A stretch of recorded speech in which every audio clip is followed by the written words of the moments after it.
en la epístola del apóstol a los romanos. Estas epístolas tienen la característica de ser las normas de fe y de práctica exclusivas para la iglesia del Señor.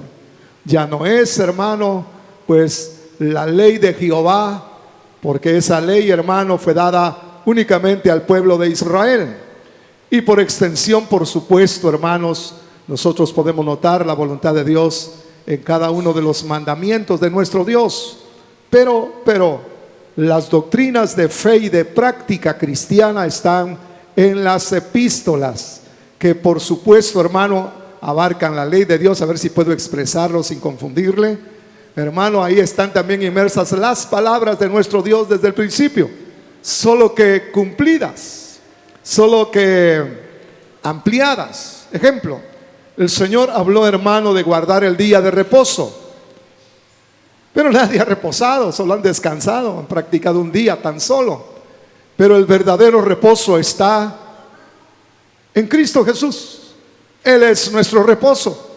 Y se amplió aquello del sábado cuando podemos discernir la palabra de nuestro Señor, que nos llama a reposar. El Señor dijo: venid a mí, todos los que estáis trabajados y explotados, que yo os haré reposar. Él es el reposo. Ya no es un día a la semana. Amén. Muy bien. Con esta introducción vamos a leer Romanos 3:9. Capítulo 3 de Romanos, y el versículo es el número 9, que reza de la siguiente manera: ¿que pues somos nosotros mejores que ellos? En ninguna manera, pues ya hemos acusado a judíos y a gentiles, que todos están bajo pecado. Como está escrito: no hay justo ni aun uno, no hay quien entienda, no hay quien busque a Dios. Todos se desviaron, a una se hicieron inútiles. No hay quien haga lo bueno, no hay ni siquiera uno. Amén. Hasta ahí la lectura. Para no extendernos, hasta allí leemos. Pero toda la Biblia habla de un problema que se tiene en la humanidad, la raza humana. No importa, hermano, en qué latitud de la tierra hayamos nacido. No importa la época en que hicimos ingreso a esta tierra. No importa ni siquiera, hermano, la dispensación en la cual Dios está tratando con nosotros. Digamos, en este caso somos nosotros tratados con el sistema de la gracia, a Israel con el sistema de la ley. Pero en todos ellos, hermano, existe un problema a resolver, como es el problema del pecado, el problema de la transgresión de la voluntad de nuestro Dios. Desde nuestro primer padre, nuestros primeros padres, que cuando desobedecieron, pecaron contra el Señor, y el problema trascendió a toda su descendencia por todos estos siglos.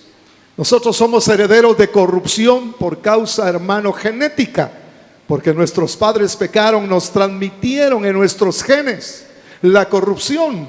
Por eso el hombre está vendido al pecado, a la maldad.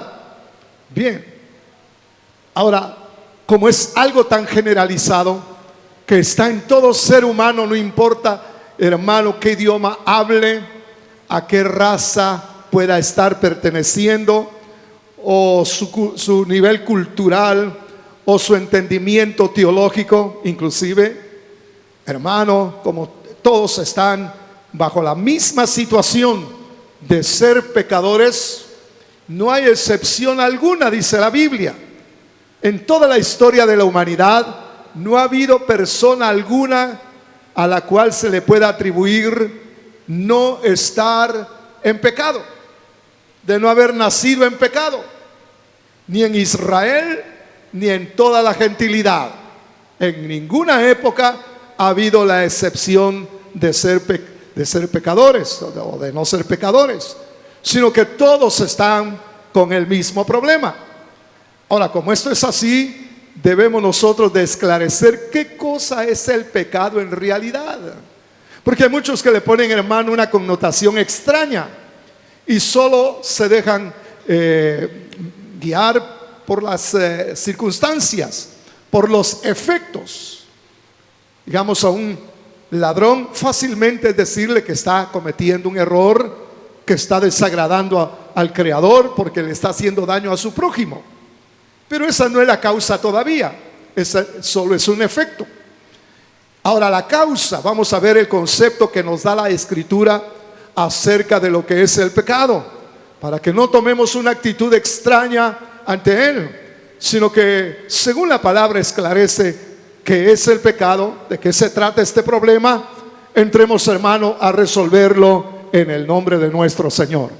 Porque ¿de qué le sirve a la gente estar hablando de diferentes maneras acerca de Dios y la relación del hombre con Él, si está en pecado? No ha resuelto el pecado, porque lo que nos separa de nuestro gran Creador es la condición de ser pecadores. Aunque Dios ama al pecador, aborrece el pecado del hombre y tiene que escindirse este problema para entrar a las verdaderas bendiciones de nuestro Dios. Bien, entrando de lleno, miremos el concepto que nos da, hermano, el idioma del Antiguo Testamento, que casi en todos sus libros es el hebreo. El hebreo nos habla, hermano, de una infracción de la ley de la Torá de nuestro Dios. Y digo Torá para que las personas que le han puesto una connotación diferente, pero la verdad es que la Torá es la ley de Dios, los mandamientos expresados en los 5 libros de Moisés. En este contexto, hermano, el hombre que peca es una infracción lo que comete, una desobediencia que hace notar ante los mandamientos del Señor. Ejemplo, el Señor puso, hermano, que el hombre no hiriera a su prójimo. Dice, no levantarás falso testimonio contra tu prójimo. No desearás la mujer, ni la casa, ni el siervo, ni nada de tu prójimo. Todo va dirigido a tener una buena relación con nuestros prójimos. Aleluya. Ahora, tener una actitud de pelea, de desatención, de dureza para con el prójimo es una infracción de la ley de Dios, de la Torá. El que no ama a su prójimo está ofendiendo al Señor, quebrantando su ley. Por eso, hermano, la ley de Dios, que es santa, justa, buena, de origen divino, maldice al hombre que no cumple con los mandamientos de la ley. Esa ley lo que hace a resultas, hermano, es maldecir. No porque ella tenga algún defecto, si el defecto está en el hombre. Entonces tenemos ya el primer concepto. Es, hermano, el quebrantamiento, la infracción de la ley de Dios, donde se expresa su voluntad para que el hombre esté, hermano, bendecido. A Israel el Señor le dio una tierra de bendición, donde todos los meses del año Jehová cuidaba de esa tierra para bendecirla, para hacerla pródiga, tal manera que Israel, hermano, tuviera abundancia y no escasez, para que fueran ellos los que encabezaran a las naciones. Inclusive no se contarían con las naciones, porque sería un trato excepcional a través de la guarda de la ley.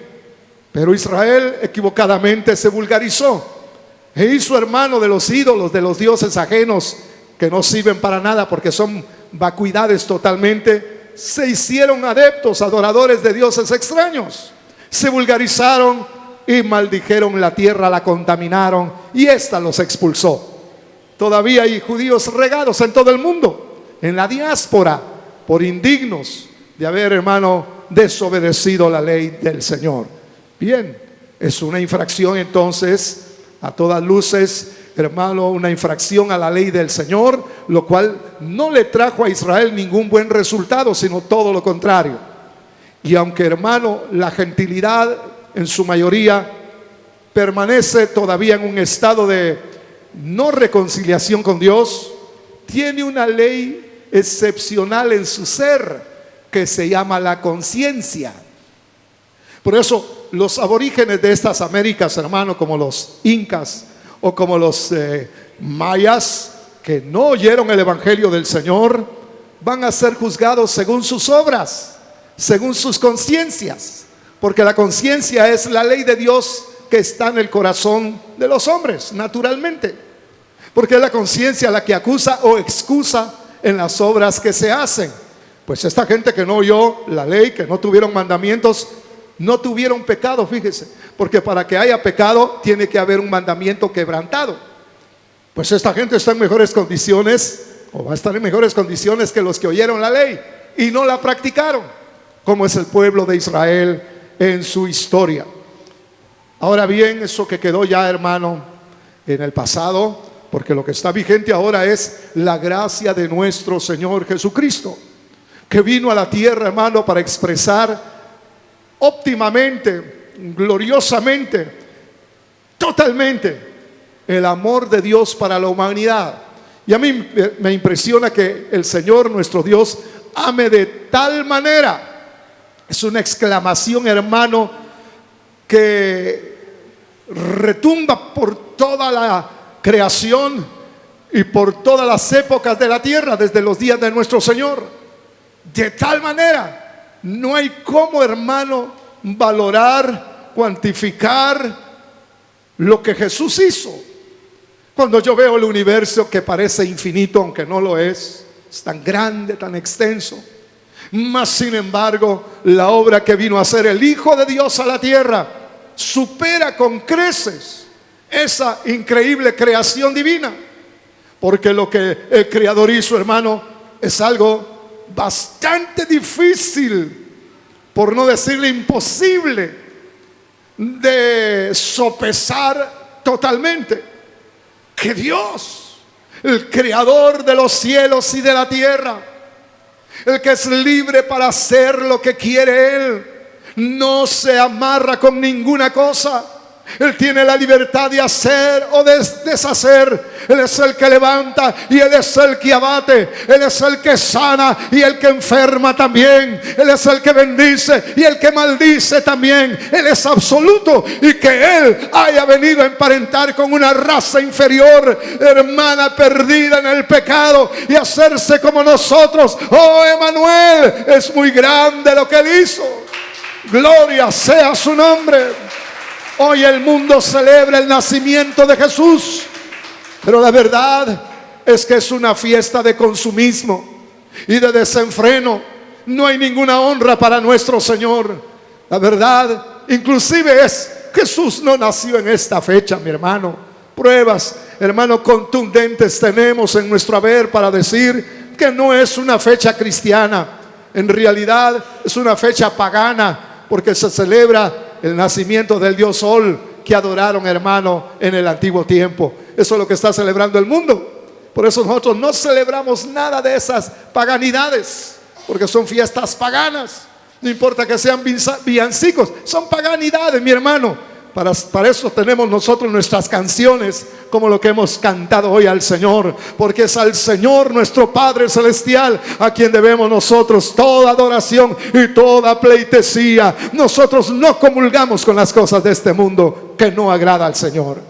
Ahora bien, ante la expresión tan grande de amor, porque nunca había habido algo así, mi hermano, ni como cuando el Señor le echó los fundamentos a esta tierra, ni cuando la arregló desde los días del Génesis, cuando todo estaba destruido, oscurecido y anegado, y el Señor comenzó a recrear las cosas y puso en orden esta tierra. Ni siquiera eso tan grande puede, hermano, compararse con la obra sacrificial de nuestro bendito Salvador.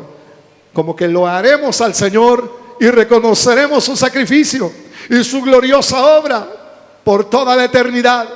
Estaremos alabando y diciendo: porque tú nos redimiste, porque con tu sangre tú nos redimiste, Señor. Y veremos las marcas de los clavos, y veremos la marca de la lanza, y veremos al Cristo que nos ha amado, que siempre ha estado con nosotros para ayudarnos. A Él daremos toda la gloria y toda la honra por toda la eternidad. Pero, ¿qué es el pecado? El pecado es, según el griego, que habla de una palabra que se llama amartía, quiere decir, hermano,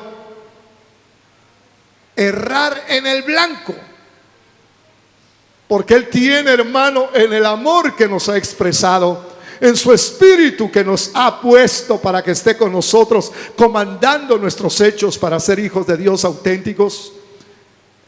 Tiene un programa de gloria, de tal envergadura, que es nueva. En la tierra nunca se había vivido algo así, como lo que Él propone a través, hermano, de corresponderle a su amor, de someternos voluntariamente a su voluntad, que Él sea el Señor absoluto de nuestro ser, y no pegar en el blanco de su voluntad es pecado. Es ahí donde se dice: el que sabiendo hacer lo bueno no lo hace, le resulta ser pecado, porque erró en el blanco, no dio en el centro de la voluntad del Señor. Porque ¿cuál es la voluntad del Señor para con nosotros en Cristo Jesús? Que nos apartemos de toda fornicación, de toda contaminación, y que vengamos en fe y en amor a nuestro Señor, para darle honra y gloria a su santo y poderoso nombre. Quiero hablarle de una iglesia que erró en el blanco y que parecía intachable y que parecía, hermano, ser aprobada con las mejores notas por el Señor que juzga todas las obras nuestras. La iglesia de Éfeso. Éfeso es una palabra griega que quiere decir la amada, la deseada del Señor, y tiene obras que el Señor examina y aprueba cuando dice: pues yo conozco tus obras y que has trabajado arduamente por causa de mi nombre, por causa de mi amor, y no has desfallecido, y tienes discernimiento, conoces a los que son apóstoles, porque Dios les da las credenciales de serlo, y los que no lo son, porque solo ellos se encomian, solo ellos dicen que lo son, y los has hallado mentirosos, y todas esas cosas buenas que tenía la iglesia de Éfeso. Mas sin embargo, has cerrado en el blanco, no has pegado en el centro de mi voluntad. Es lo que podemos parafrasear de esa porción de la palabra, porque dice: mas tengo contra ti. Fíjese, hermano, después de ser aprobada en todos los cursos de la vida espiritual, ahora le dice: tengo contra ti que has abandonado tu primer amor. Fíjese, desatinó, no pegó en el blanco, erró en el mismo, y se encuentra apartada, caída. Mira la altura de donde has caído, le sigue diciendo el Señor, admonizando a la iglesia de Éfeso. Mira la altura de donde has caído y vuelve a hacer las primeras obras, las del principio, porque si no, yo vendré a ti pronto y quitaré tu candelero de su lugar si no te hubieras arrepentido. Oiga, con grandes cualidades en la vida espiritual, y sin embargo erró en el blanco. Porque el blanco, hermano, la voluntad de nuestro Señor es que estemos en su amor, que estemos, hermano, en comunión verdadera con Él. Hubo un gran discípulo del Señor a quienes muchos le atribuyen ser el príncipe de los apóstoles, el apóstol Pedro. Un gran hombre que, siendo un pescador tosco, hermano, allá en las orillas del lago y del mar, el Señor lo llamó para que estuviera con Él, y caminó aprendiendo del Maestro grandes cosas. Vio los milagros del Señor, porque siendo un gran pescador se dio cuenta que ni pescar podía ya. Mas el Señor, que le hizo ver una pesca milagrosa, le dijo: desde ahora pescarás hombres para bendición, para bien. Y lo encomió mucho, y lo puso siempre, hermano, a la cabeza de los apóstoles, de los 12 que él tenía. Pedro, Santiago y Juan eran los 3 que siempre llamaba, pero el primero era al apóstol Pedro. Y el apóstol Pedro caminó siendo fiel al Señor. Incluso dijo: mi vida voy a dar por ti, Señor. El Señor dijo: tu vida vas a dar por mí.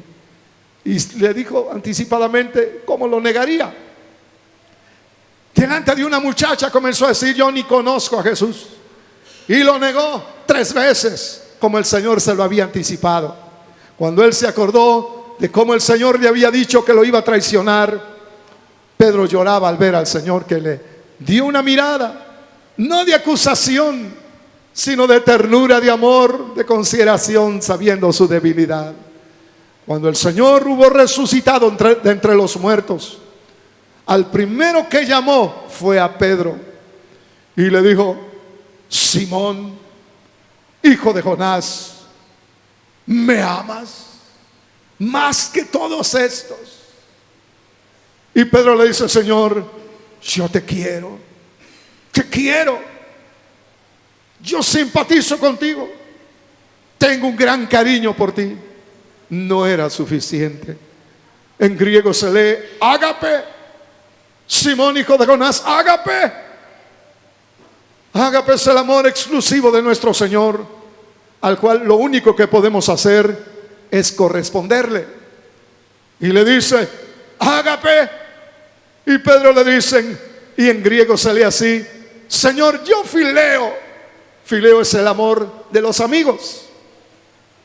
Se puede tener mucho cariño por los amigos, como lo tenía David con Jonatán y viceversa, pero ese no es el amor que el Señor quiere que nosotros manifestemos en nuestra vida.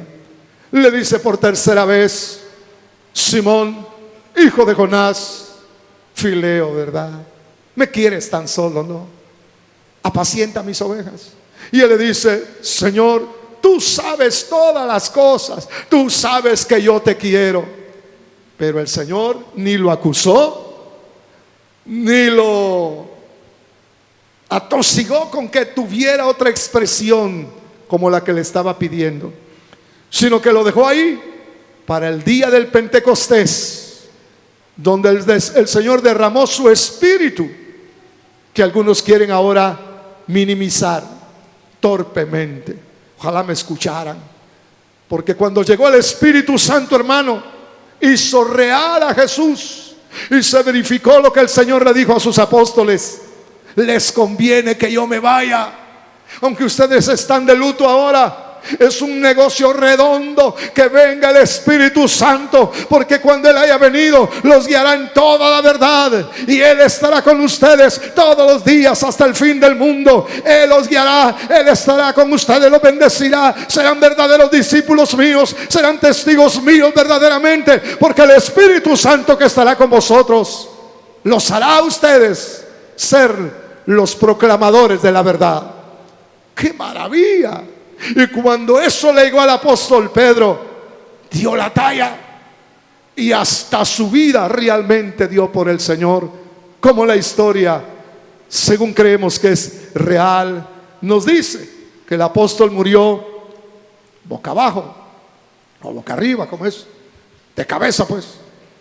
Estaba ahí muriendo por su Señor con todo su corazón. Qué tremendo, hermano, que ahora el apóstol Pedro estaba en la mejor comunión con su Señor por el Espíritu. Ya el pecado había sido resuelto. Ya no tenía, hermano, un regreso a hacer cosas fuera del amor verdadero de nuestro Dios, porque en este amor impresionante de nuestro Señor, que ha tomado la iniciativa, está la expresión de su voluntad, que es carísima. Aquí se hace la voluntad del hombre, y solo desgasta el alma por el ego de ellos o de todos nosotros. ¿Cómo sufren en los hogares? Porque solo se hace la voluntad, que algunos hasta exageran y dicen: aquí el que manda soy yo, cuando ni obedece a Jesús. Se la lleva de que Él es el que manda. No, de lo que se trata es de entrar a la voluntad del Señor. Hasta Jesús lo reconoció y le dice a su Padre: si fuera posible que este cáliz yo no lo beba, Padre, mas que no se haga conforme a mi voluntad, sino conforme a la tuya. Y en 3 ocasiones le repite lo mismo, para que el Padre haga su voluntad, porque la voluntad del Señor fue superada por la de su Padre, porque el Padre tenía muy claro dar a su Hijo en sacrificio por toda la humanidad. cargó sobre él el pecado más nauseabundo que se ha practicado en toda esta historia. Por eso Jesús está, hermano, entristecida su alma, porque están cargando sobre él el pecado de toda la humanidad. Algunos torpemente dicen que Jesús estaba con temor, que estaba con miedo, que estaba indeciso. No, nada de eso. Lo que pasa es que le estaban cargando el pecado de todos nosotros. Solo con los míos se hubiera entristecido, no digamos con los suyos, y de toda la humanidad. El Señor santo, 3 veces santo, que quiere decir perfecto, sin mácula alguna, sin cambio, hermano, no habría variación en él. Le cargaron el pecado de toda la humanidad. Si uno se siente triste de ver, hermano, la muerte que producen los asesinos, los sicarios, o las injusticias que hacen los que están en eminencia, si uno se siente triste de ver el vejamen que reciben los pobres, los necesitados, ¿cómo será nuestro Dios, que es perfecto y que le cargaron el pecado de toda la humanidad? Aleluya. Para que entonces, hermano, todo aquel que pueda creer en este amor que domina, que subyuga, entre al mejor tratamiento de Dios para con el hombre a través de su gracia, donde no importa la inutilidad del hombre para agradarlo.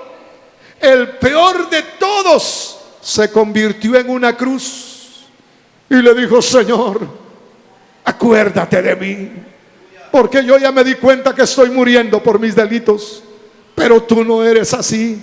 Acuérdate de mí cuando vengas en tu reino. Y el Señor le dijo en su gracia: hoy estarás conmigo en el paraíso. ¡Qué maravilla de gracia!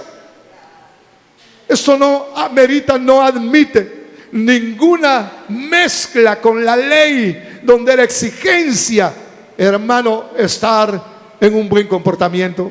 Aquí el peor de nosotros, el más inútil de nosotros, puede ascender, mi hermano, a serle agradable al Señor, si entiende que el pecado ahora es no pegar en el centro, es errar en el centro, que no es, hermano, tan fácil de hablar. Ya le manifesté lo que pasa con la iglesia de Éfeso, donde en realidad erró en el blanco, estaba descalificada, porque de lo que se trata es de ingresar al amor de nuestro Señor, que cure el alma. El problema del alma es que el alma cree ilusamente que ella es la más grande de todas. Eso está muy claro, porque para nosotros el más grande somos nosotros. Aunque usted diga que es su mamá, su papá, es cuento. El alma cree que ella es la más importante, pero cuando llega el amor de Jesús, se da cuenta que hay alguien más grande que ella. Por pura experiencia se da cuenta que el Cristo que le ha sido predicado es más grande, es sublime, es maravilloso. Y entonces es que viene esa comunión de amor, donde entramos, hermano, a su plan, a su propósito, ya no alejados de Él en nuestra ocurrencia de creer que porque tenemos algún matiz cristiano, ya estamos en buenas condiciones delante de nuestro Dios. Porque más grande que todos nosotros era el apóstol Pedro. No nos podemos comparar ni siquiera a la caña de pescar que él pudiera haber tenido, o a sus redes. Y sin embargo, el Señor le dijo ágape, y él dijo fileo, y lo tuvieron que llevar a donde estaría el bautismo del amor de Jesús en el día del Pentecostés. Que nadie nos quite, hermano, que ahí es donde está el epicentro de la gloria de Dios. Echémosle una inspección a esto. Dice la Biblia que cuando llegó el día del Pentecostés, los hermanos de la iglesia estaban juntos, en número de 120 aproximadamente de santos, orando y en unanimidad entre ellos.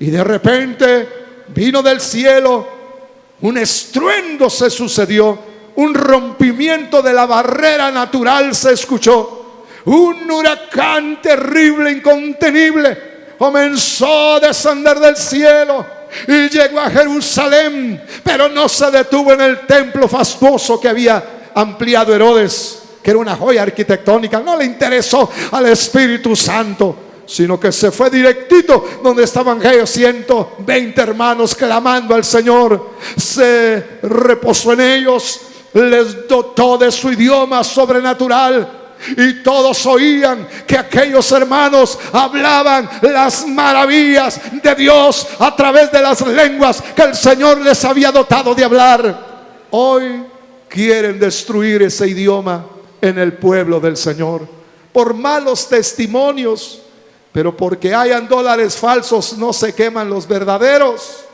Que esa gente inescrupulosa haga conciencia y se dé cuenta que aunque hayan malos testimonios de supuestos ungidos, que es dudoso que lo hayan sido en alguna ocasión, hay auténticos que disfrutamos la gloria del Espíritu Santo, que hace real a Jesús en medio de nosotros. Ahora hablamos por el Espíritu, porque el que habla por el Espíritu le puede decir al Señor: tú eres el Señor de mi vida. Y es una realidad, porque el que habla por el Espíritu nunca va a decir mal de Jesús. Alabado sea su poderoso nombre. El asunto es estar en este amor maravilloso, hablando el idioma de Dios, donde Jesús es nuestro único y exclusivo amor, y que estamos prendados de Él, estamos enamorados perdidamente, locamente del Cristo que nos fue predicado hace tiempo, porque es lo que nos une con Él, no el conocimiento bíblico, hermano, de su nacimiento, no sus milagros siquiera. Nada de eso nos ha unido realmente. Lo que nos ha unido fue que su Espíritu Santo se anidó en nuestro corazón. Él fue el que nos convenció de pecado, de juicio y de justicia, y el que ingresó a nuestro corazón para comandar nuestros actos. ¿Sabe por qué muchos supuestos ungidos fallan? Porque no se dan cuenta que el Espíritu Santo llegó para comandar sus obras. Porque nuestras obras, hermanos, en el Espíritu son como trapos de inmundicia delante del Señor. Aunque sea usted un filántropo, hermano, la actitud, la obra de filantropía no satisfará nunca el corazón de nuestro Dios. Pero si usted y yo dependemos del Espíritu Santo, nos hará hábiles para agradar a nuestro Dios. Nada de lo nuestro trasciende o tiene valor. Si el Señor tuvo que hacer a un lado su ley y nuestras obras imperfectas, incalzables, hermano, de la gracia de Dios, para que por su puro afecto, por su pura gracia, Él nos pudiera perdonar todos los delitos y todos los pecados en que incurrimos desde nuestro nacimiento hasta la fecha. Si hoy dan ganas de preguntarle a la gente acerca de su edad y decirle: ¿cuántos son los años de tu vanidad? No los años de tu edad, sino de tu vanidad. Vanidad quiere decir vacuidad, vaciez. No teníamos, hermano, ningún derrotero, no teníamos nada bueno en nuestro caminar, pero su gracia vino y nos cambió la vida para que fuéramos verdaderos hijos de Dios, llenos de la gloria de nuestro Padre Celestial, acertando a ser conforme a su corazón. Ahora, volvamos a hablar acerca del pecado, como es, hermano, conceptualizado en esta gracia divina. Es no pegar en el blanco. Olvídese de la fetidez del pecado. Ese es un efecto. La causa y el efecto son diferentes. La causa es no pegar en el centro, es errar en el blanco. Y la fetidez es porque entonces entra las obras de vanidad y de muerte. Porque o agradamos al Señor o estamos en la corrupción de nuestra voluntad. No hay término medio. Tú lo ves. La iglesia de Éfeso, que referimos otra vez, tiene grandes cualidades, envidiables cualidades, y sin embargo el Señor las califica de ser totalmente insuficientes y desagradables.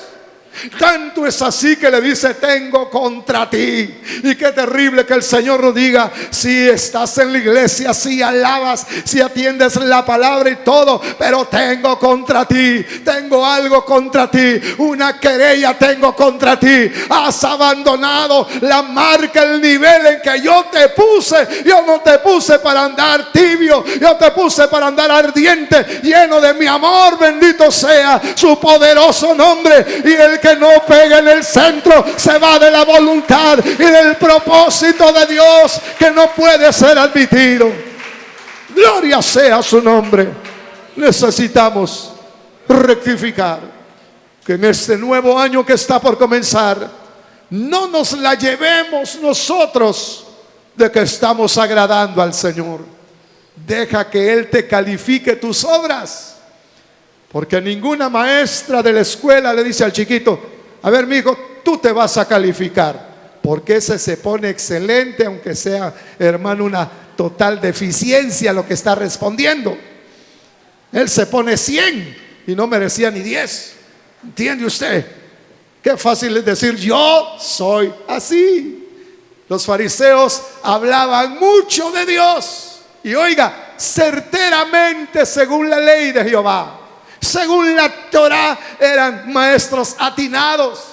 No eran mentirosos en el sentido de la enseñanza. Sí era ortodoxa la enseñanza, pero no hacían. Decían, pero no hacían.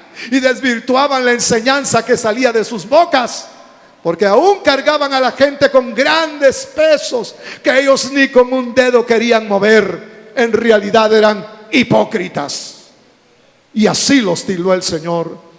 Mi hermano del alma, la gracia de nuestro Señor Jesucristo es entrar a su propósito que Él se trazó con la humanidad al dar su vida increíble. Si nosotros nos detenemos a pensar acerca de Jesús en su encarnación, Él es el Verbo divino, es el Dios que hizo los cielos y la tierra, pero determinó agradar a su Padre y venir a la tierra a emparentar con nosotros. Y por obra del Espíritu Santo, exclusivamente, y el Altísimo intervinieron en la concepción de Jesús. Y el que le dio el cuerpo y el que le dio la sangre no fue María, hombre.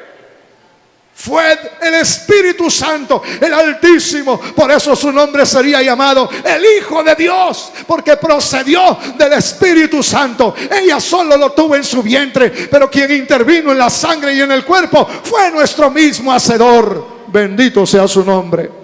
Por eso cuando el Señor instituyó la Santa Cena, ante el pan bendecido por sus manos divinas, dijo: esto es mi cuerpo. Un cuerpo designado y asignado por Dios. Sacrificios no te agradaron, dice el Antiguo Testamento, mas me proveíste de cuerpo. Y aunque parezca inverosímil, ¿quién le dio el cuerpo y la sangre a Adán? ¿No fue Jesús? ¿No fue el Señor? Algo similar, pero mayor, es lo que hizo con Jesús. Es el Hijo de Dios.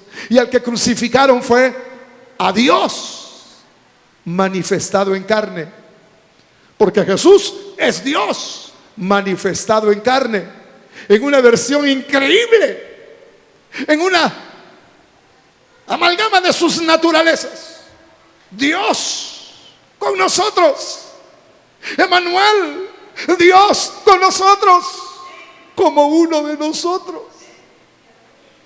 Su sangre, la sangre de Dios manifestado en carne, fue lo que se derramó. Por eso puede limpiar el pecado más nauseabundo y puede levantar al hombre más hundido de la tierra.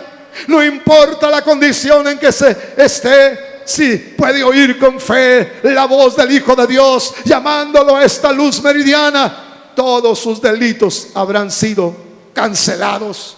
Y su historia comenzará desde ese momento, porque las cosas viejas habrán pasado y las que son verdaderas comenzarán a reeditarse o a editarse con esa persona. Gloria sea a nuestro Padre Celestial. Pero desatender el llamado más caro que nos hace de permanecer en su amor es errar en el blanco. Erramos en el blanco cuando no alabamos de corazón al Señor. Aquí no hay nada que observar, aquí hay mucho en qué participar. Erramos en el blanco cuando ni siquiera oramos en su presencia, tenemos en poco y nos distraemos más en las cosas de la tierra. Yo quisiera que usted me acompañe en este año, hermano, no porque va a comenzar un año nuevo, desde ya, desde ahora, hermano, a hacer un balance. ¿Cuánto tiempo te dedicas a las cosas de Dios y cuánto a las cosas naturales de tu vida? No es posible que pases brincando 90 minutos en un estadio por un montón de jugadores que ni siquiera ganan la partida.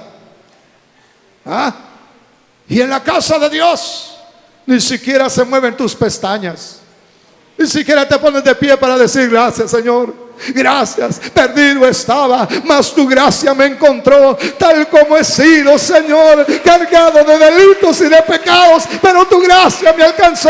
Gloria sea a tu nombre, aleluya. ¿Cuánto tiempo utilizas para buscar al Señor? Hoy vivimos días donde todo el mundo anda enfervorizado, mi hermano, por una fiesta pagana que ni cristiana es. Aleluya. No puede ser, hermano, que a las alturas del retorno del Señor, como estamos en estos días, el cristiano está distraído. Sí, reúnase con su familia, yo también lo hago, mi hermano, pero primero Dios. Primero Dios. ¿Cuántos pueden decir conmigo? Primero Dios. Primero Dios, querido. Primero Él. Primero Él. Después, por ende, viene la salud a tu familia, a los tuyos. Se lo digo más específicamente, viene tu amor por tu cónyuge. No pongas a tus hijos adelante de tu marido, de tu mujer. Después del amor de Jesús, es tu mujer que Dios te dio, con la que hiciste un pacto un día y que no puedes quebrantar.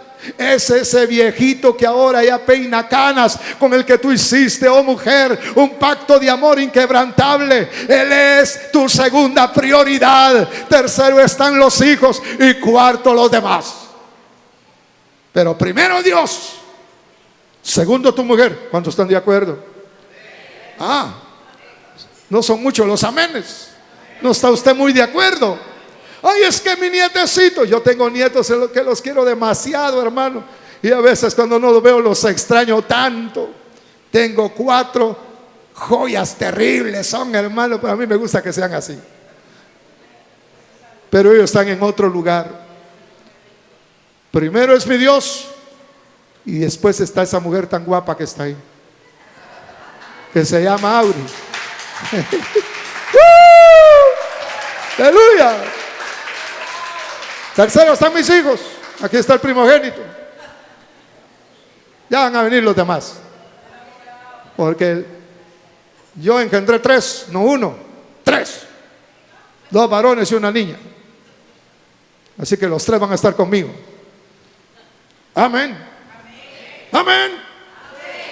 ¿Cuántos están atrayendo a su familia? Los tuyos, los tuyos, los tuyos, antes que los ajenos. Gloria a su nombre. Póngase de pie, mi hermano.